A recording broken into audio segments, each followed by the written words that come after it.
Welcome back. नाजरीन, हम इस वक्त chronic post operative pain in operation के कई अरसे के बाद जो दर्द आता है उसके बारे में मालूमात हासिल कर रहे हैं। डॉक्टर आरिफ, एक जो स्टेटमेंट अक्सर हमारे डॉक्टर्स इस्तेमाल करते हैं और मरीज़ भी हमें आकर कहते हैं कि भाई हमें तो फेल्ड बैक हो गई है। तो ये फेल बैक क्या, यानी कमर, हाँ बिल्कुल, हाँ, कमर फेल हो गई है, क्या हुआ क्या? नहीं कमर फेल नहीं होती। तो क्या होता है? एक्चुअली होता ये है कि इसका जो टर्म है हाँ, उसे कहते हैं FBSS, हाँ, फेल्ड बैक सर्जरी सिंड्रोम। हाँ, क्योंकि हर सर्जरी में देखें किसी चीज़ में 100% नहीं होता।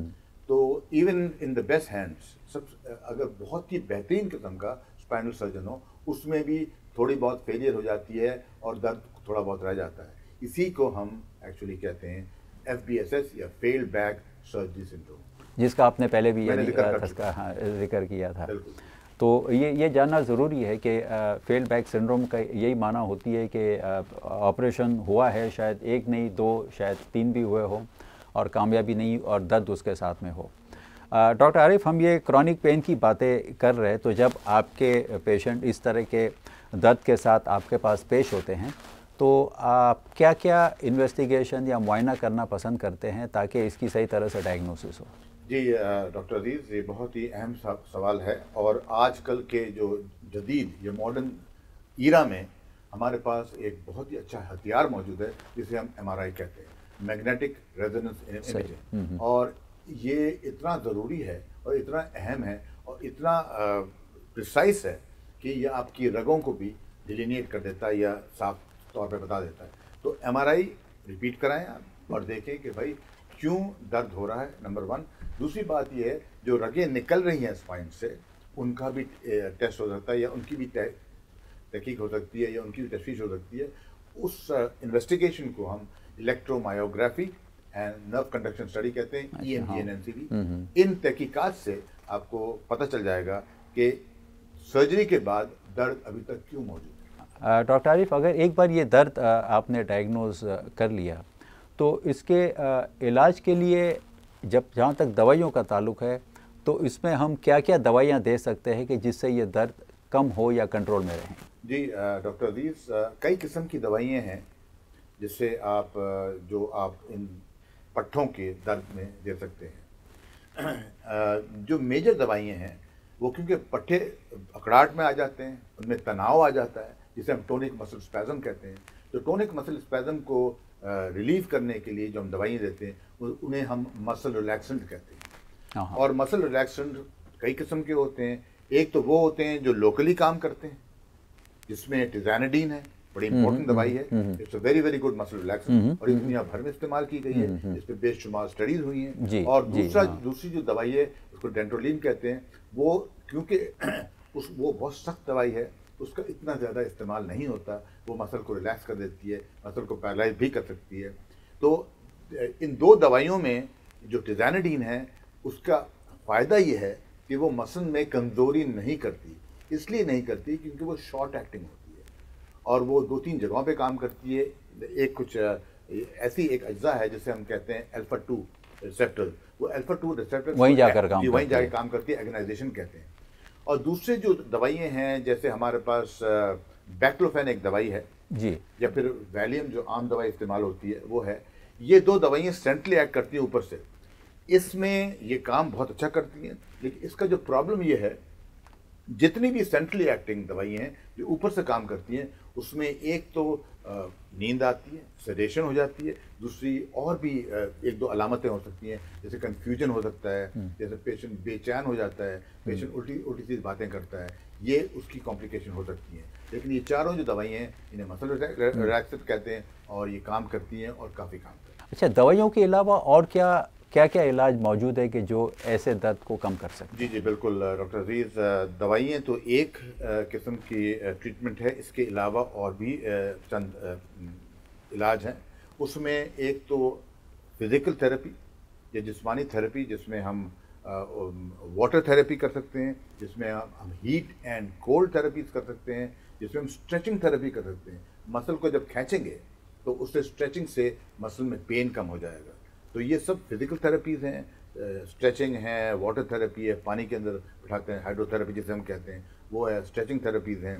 उसके बाद हमारे पास और भी चीज़ें हैं जो हमें पेन को कम करती हैं। एक तो है जिसे हम टेंस कहते हैं, TENS।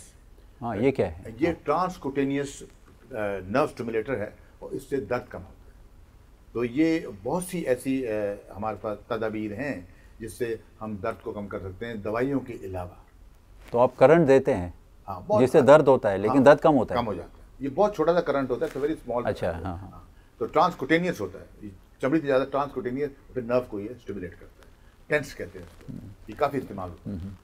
तो अच्छा, इसमें कभी लोकल इंजेक्शन भी देते हैं? जी जी बिल्कुल, लोकल अल्कोहल के इंजेक्शन दे सकते हैं, फिनॉल के इंजेक्शन देते हैं। लोकल इससे क्या होता है? हाँ, इससे ये होता है कि लोकल पेन जो है पट्ठों का वो रिलीव हो जाता है। और अच्छा, इसकी हाँ। लेकिन ये बहुत लॉन्ग एक्टिंग नहीं होता।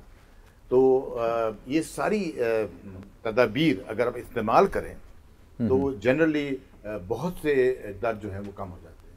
मेजर दर्द जो है वो कम हो जाते हैं। आप फिजिकल थेरेपी करें, आप मेडिकल थेरेपी करें, आप इंजेक्टेबल यूज़ करें, आप हीट इस्तेमाल करें, आप डायथर्मी इस्तेमाल करें, बहुत सी मशीन्स हैं जिसमें हम फिजिकल थेरेपी में हमें वो हेल्प देती है। डॉक्टर आरिफ, एक थेरेपी जो अक्सर इसका जिक्र होता है, ऐसे क्रॉनिक जो दर्द वाली शिकायत होती है जिसको हम कहते हैं बिहेवियर थेरेपी, तो क्या आप हमारे नाज़रीन को आगाह कर सकते हैं कि बिहेवियर थेरेपी क्या होती है, किस तरह से? बहुत ही अहम सवाल है और ये बहुत ही अहम कंपोनेंट है ट्रीटमेंट का। किस तरह से? हाँ, इस तरह, क्योंकि आपने देखा है कि पहले भी मैंने इस बात का जिक्र किया था, दो किस्म के लोग होते हैं। एक जिनमें वो जो एहसास जो है वो बहुत ज़्यादा होता है, एक और वो उसको हावी कर लेते हैं अपने ऊपर, दर्द को अपने ऊपर हावी कर लेते हैं। दूसरा तो वो लोग जो हैं जो दर्द को अपने ऊपर हावी कर लेते हैं, उसकी रिलीफ के लिए आपके पास ऐसी दवाई होनी चाहिए जो उनके मिजाज को कंट्रोल करे। अच्छा, बिहेवियर, तो बिहेवियरली इसको ट्रीट करने के लिए आपको ख़ास तौर पे एंग्जोलिटिक दवाई देनी होती है जिससे एंग्जाइटी या बेचैनी कम हो, एंटी डिप्रेशन देनी होती है जिससे उसकी सोच और डिप्रेशन कम हो, और उसके साथ ही, और ये बड़ा इंपॉर्टेंट कंपोनेंट है, हर दर्द का कंपोनेंट बड़ा इंपॉर्टेंट है, जो साइकोलॉजिकल कंपोनेंट है, ये हर दर्द में ये बड़ा अहम रोल अदा करता है। खास वो दर्द जो लंबे अरसे तक रहता जी, है, खास तौर पे जो जिसको आपने क्रॉनिक पेन का है जो लंबा जाता है, उसमें इसकी बहुत ज़्यादा अहमियत। डॉक्टर आरिफ, माशाल्लाह आप हमारे बहुत ही सीनियर न्यूरोलॉजी कलीग हैं। आपका 30 साल का तजुर्बा रहा है कराची के शहर में इस पेशे को प्रैक्टिस करने का।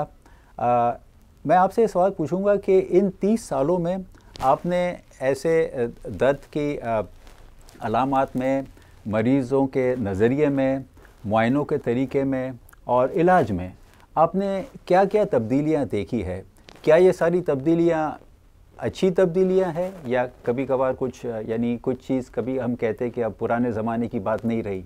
आप क्या हमें बताना चाहेंगे? जी डॉक्टर अजीज़, बहुत मेहरबानी। ये बहुत ही बिल्कुल मैंने अपने ज़िंदगी के 33-34 साल इसी फील्ड में लगाए हैं माशाल्लाह, और बेशुमार तब्दीलियाँ देखी हैं, और जितनी भी तब्दीली देखी हैं डेफिनेटली वो पॉजिटिव तब्दीलियाँ हैं। अच्छा, हाँ। जिस ज़माने में मैंने अपनी न्यूरोलॉजी शुरू की थी उस ज़माने में हमारे पास MRI जैसी तहकीकात नहीं थी, इन्वेस्टिगेशन नहीं थी, इतनी जदीद तहकीकात बिल्कुल नहीं थी। बहुत मसले होते थे। हम प्लेन एक्सरे पे देखते थे, और आप यकीन नहीं करेंगे कि कई दफ़ा प्लेन एक्सरे होता था और उसमें कुछ पता नहीं चलता था, और उसके लिए हमें इंटरवेंशनल थेरेपी करनी, वो इन्वेस्टिगेशन करना पड़ता था जिसे हम माइलोग्राम कहते थे।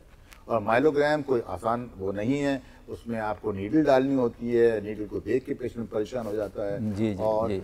कभी आपके लंबर से नहीं जाता है तो हम उसको सिस्टम में डालते थे। तो ये बड़ी पेचीदा चीज़ें थी, लेकिन क्योंकि उस वक्त हमारे पास जदीद आला मौजूद नहीं थे, इसलिए हमें वो सारी इन्वेस्टिगेशन करनी पड़ती थी।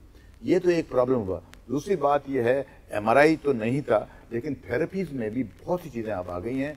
आपने देखा जो जिसके हमने जिक्र ऑलरेडी किया है कि टेंस या ट्रांसकुटेनियस नर्व स्टिमुलेटर ये अभी आए हैं, डायथर्मीज मॉडर्न अभी आई हैं, हीट थेरेपी, हाइड्रोथेरेपी, ये सारी बड़ी इंपॉर्टेंट चीज़ें हैं।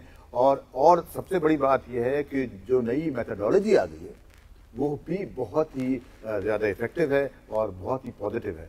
तो बहुत ज़्यादा तो तब्दीलियाँ आ हाँ, चुकी हैं। आपका ये कहना है कि तकरीबन जो भी अब तब्दीलियाँ आई है वो तकरीबन सारी पॉजिटिव आई बिल्कुल है पॉजिटिव और आई है। पेशेंट की बेहतरी में जो है इसमें बहुत यानी बहुत ज़्यादा अहम रोल किरदार अदा है। करती हैं, बहुत अहम रोल। जी बिल्कुल 100%। डॉक्टर आरिफ, आपका बहुत बहुत शुक्रिया Thank you। कि आप हमारे प्रोग्राम में आए बहुत और हमारे नाजरीन को इस सारी मालूमात से आगाह किया। नाजरीन, जैसे कि हमने देखा कि ऑपरेशन के बाद वाला दर्द तो आम है, उसमें तफसील में जाने की ज़रूरत नहीं है, लेकिन जो अहम मैसेज इस इन बातों से आ रही है वो ये कि इसे खौफज़दा होने की ज़रूरत नहीं, क्योंकि ये आम है, लेकिन उसको कंट्रोल करने के बहुत सारे तरीके हैं।